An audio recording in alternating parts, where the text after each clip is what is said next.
Hello and welcome everyone to the first episode of Talk with a Doc. My name is Janvi, and throughout this series I will be talking to doctors of different specialities and those at different stages of their medical journeys to learn more about the variety of opportunities within medicine. In today's episode of Talk with a Doc, I'm going to be talking to Dr Manoj Kumar, a GP who practices in the West Midlands.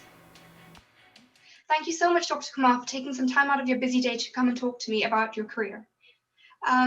So I'll begin straight away then. To start with, how did you enter your profession? How did you enter the line of becoming a GP? Thank you, Janvi. Thank you for having me here.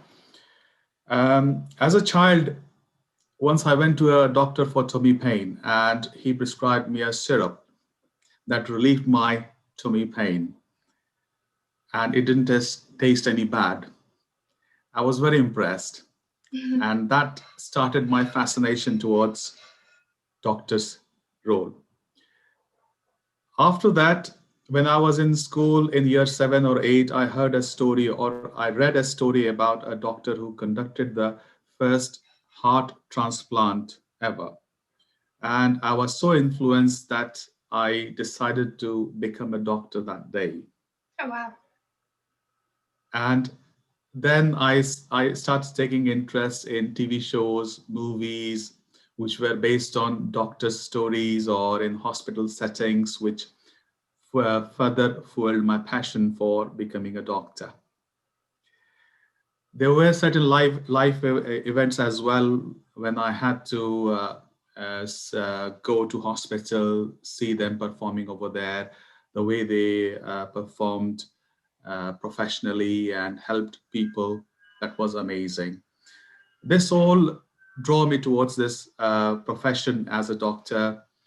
After passing my A levels, I applied for medicine and luckily got into it. And here I am. That's excellent. It's a great story. Thank you so much for sharing that.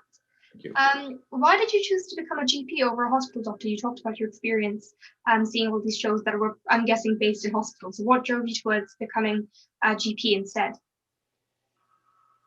Interestingly, until I got into medicine, I used to believe that one doctor could perform all the roles from fixing bones to treating ear infections, chest infections, and so on. And to be honest, I was a bit disappointed to know that you have to choose a specialty and strict yourself to in that particular role. So after graduating, just like any other young graduate in medicine, I also started working in different specialties, trying to explore my interest. I must say that I really enjoyed working in surgical specialties, emergency department, but there was a craving for a mix of different types of challenges, which I realized could only be fulfilled in general practice. And hence I got drawn towards general practice. And I'm glad that I took this decision. I would also like to tell that I enjoy the flexibility and work-life balance that general practice provides us. Great. So I was actually about to ask you, what's the best aspect of your job? Would you say that's it? Or are there any other advantages about being a GP? Yes, variety, as I mentioned, is variety of cases is one of the aspects. It's unpredictable. One patient may ring or come to us for a fit note. The next one can be having a chest infection. So it's quite challenging and I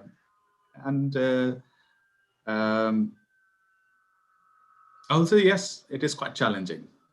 Yeah. And the other thing is that we provide continuity of care and holistic care in the community. And we provide long-term support for patients, and we got long-term alliance with the patient, which is definitely very satisfying and a good aspect of our job. Great, thank you. Yeah, there is another thing that I would like to let young people know is that as a GP, you have got enormous potentials, different options that you can pursue on. There is something like special interest, GPs with a special interest. So if you have, say, some experience of other specialties, you can utilize that in general practice. Say, for example, a GP can have special interest in skin problems. Rather than referring those patients to the hospital to a dermatologist, they can do most of the treatment in the GP practice itself. Same for minor surgeries, women health issues, and men's health issues. So the GPs have this additional option of carrying their or pursuing their interest in general practice itself to some extent. In addition to that, one can take part in local committees and influence the service provision at local and national level. Okay, great. So another question I had was, what are the challenges that you face being a GP on a daily basis, or sometimes when you have a specific case that could be very challenging? Is there anything you'd like to share? Right. So we spoke about variety. That itself can become a challenge at times when the patients may present with unexplained symptoms, difficult to treat conditions that are not well defined in our books, or something that we have never read in our books at all or seen before. So that is a challenge, but that is something that keeps our interest in general practice as well. Rising demand for services and increasing complex medical and social needs, that can put a lot of pressure on the GPs in general, yeah. Mm-hmm. Do you work together then as GPs, or of course you have your individual patients, but when you come to these difficult cases, can you sort of discuss with each other these cases and work together as a team within your practice? Yes, within the practice, we'll have GPs with different interests, and of course, they would be at different levels in their career with their experience as well. So, yes, we do have that opportunity to discuss among ourselves about the difficult cases and take their opinions. It is also possible to get help from the specialist colleagues in the hospital, opinion about certain cases if we are stuck. Yes. Okay. Mhm. So, how would you communicate, for example, with specific patients? How would you communicate with the hospitals if they need to have further treatments or further checkups in secondary care? So if we are sure that the patient needs input from a secondary care physician or a surgeon, I would refer the patient to the secondary care through the electronic interface that we have. Patient can book an appointment, go and see the physician or the clinician that we are talking about straight away. That is as simple. If we feel that the patient doesn't need to see a clinician, but still we need to take some advice because we are not sure, we have a system where we can electronically send you can imagine like an email to Mhm. the clinician, and they can look at our query and they can share their expertise with us. Oh, okay, that's good. Seems like a very well devised system then, which is very easy for the patients to follow as well. Great. Yes. I was also wondering, how has COVID, impacted the whole situation in the general practice? Because obviously patients are able to go to the general practice less, I'm assuming. Yes, the last 1 year has been difficult for everyone throughout the world. Things have changed. We had to adapt to new ways of working to provide the best care for our patients without compromising on any aspect of care.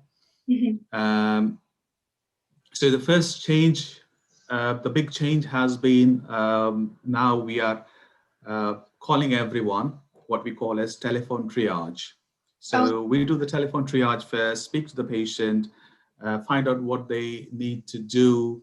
If it is something that can be managed on phone with advice or some prescription, we do that. If it is something where they need an examination, for example, if they're having a tummy pain, I need to examine the tummy. In that case, we bring them in with safety netting advice, like we expect them to wear a mask, mhm. come in at a certain time. We use all the protective equipment and make sure that we are safe for the patient as well, and see them face to face. Okay, so all the protocols are in place if there is face-to-face contact. Yes, yes. Um, and that way we are able to provide services to a larger number of patients.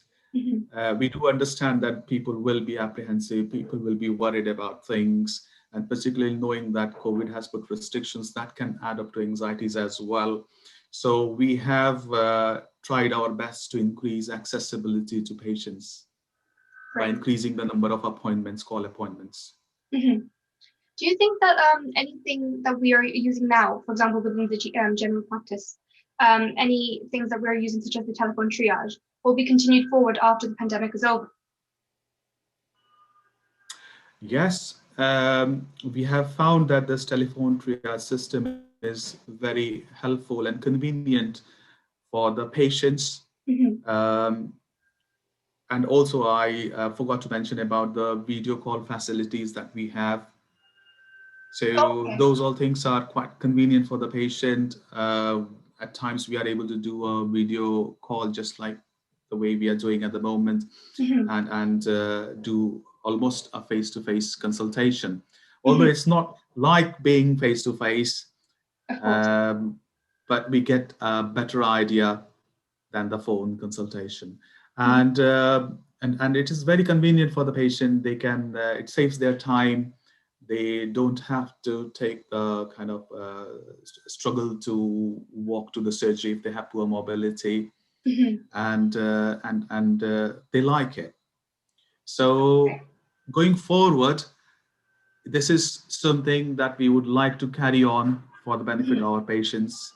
Of course, we will the face-to-face consultations will be increasing in number as people will need it. But overall, this is a very nice model, very convenient for the patients and very safe. Oh, great. So how many times would you say, for example, have to go in to the surgery once, within a week? Would it be a few times or not that much? We do go to the surgery every day. Okay. Oh, you do? Okay.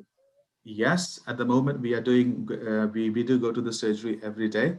All our sessions are from the surgery itself.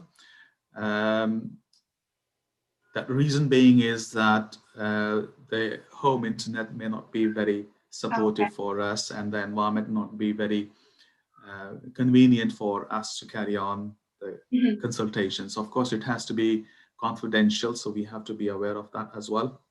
Sure, yes, of course. So, and it helps to keep the morale of the team up by being present in the surgery. That's true. So we do prefer that.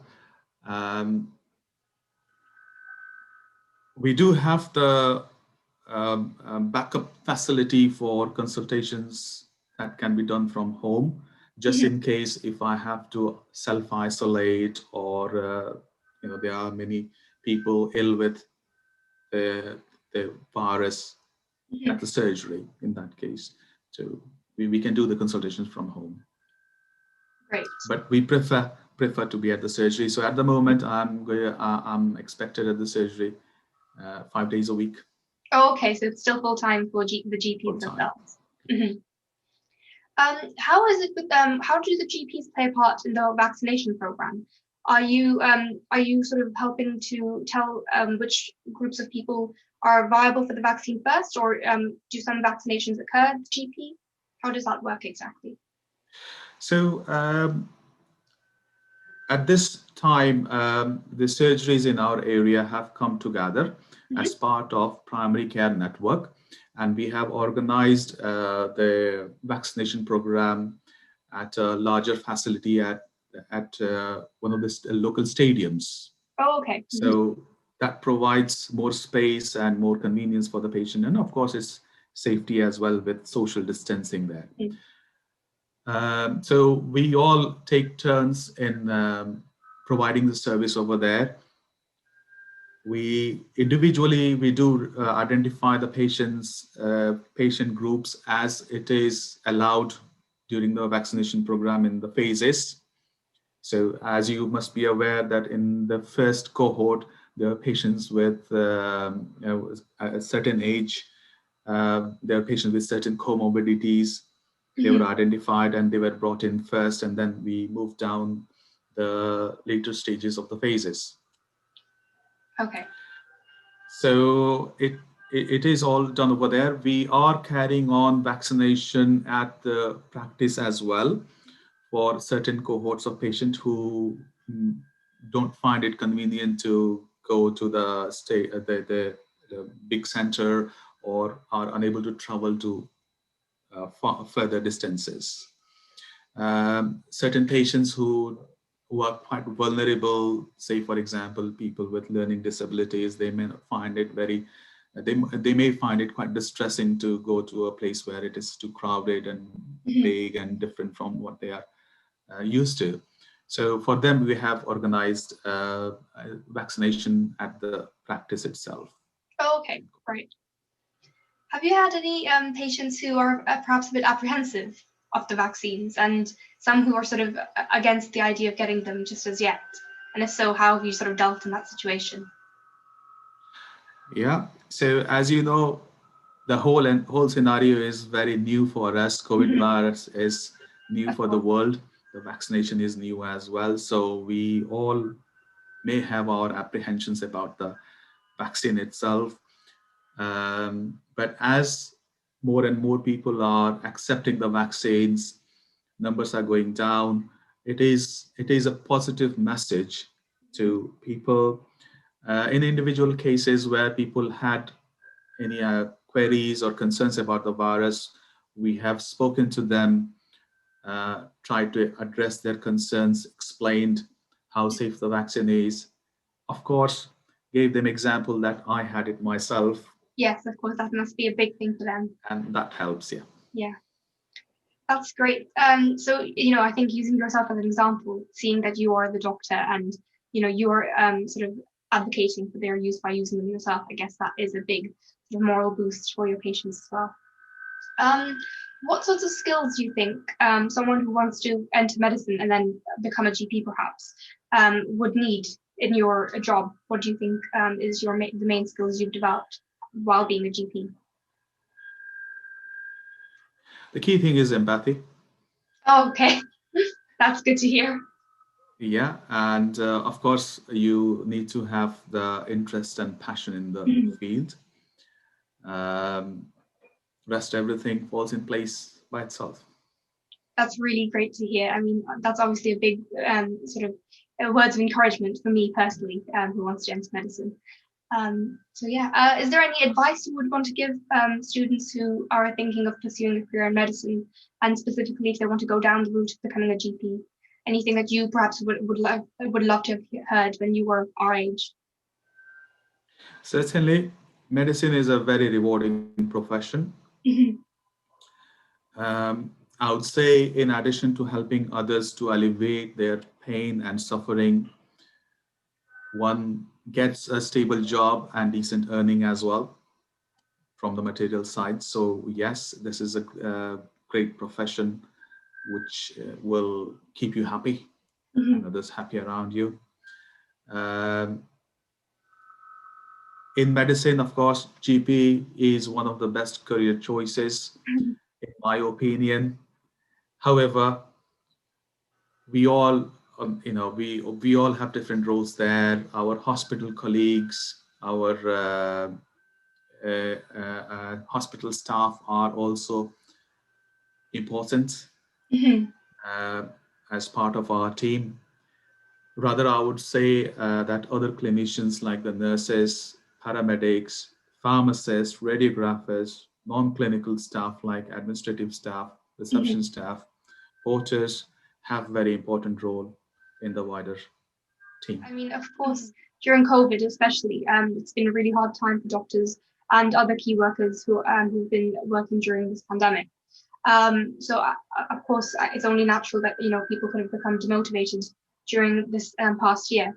But was there ever any time you felt a bit demotivated, or as if you didn't want to continue your job? And how did you recuperate from that?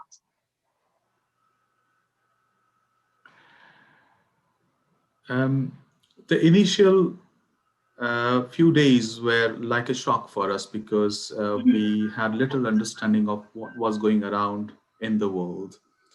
Uh, but gradually over time, we did pick up on the cues and developed our understanding of the disease condition.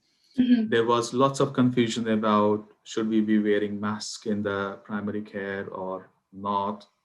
So simple things like that, we didn't have any clear answers. But over the time, we learned about it and got better. Um, for myself, I would say I would say we were well prepared Mhm. with the notice that we had. Um, I wouldn't say I ever thought of quitting medicine or general Mhm. practice at all. Great. That's good to hear. Thank you so much, Dr. Kumar, for your time today. It's been You're really welcome. helpful Thank for you. me personally as well. And I'm really grateful for you being able to talk to me today over Zoom. Great. Thank you. Thank you. Thank you, John.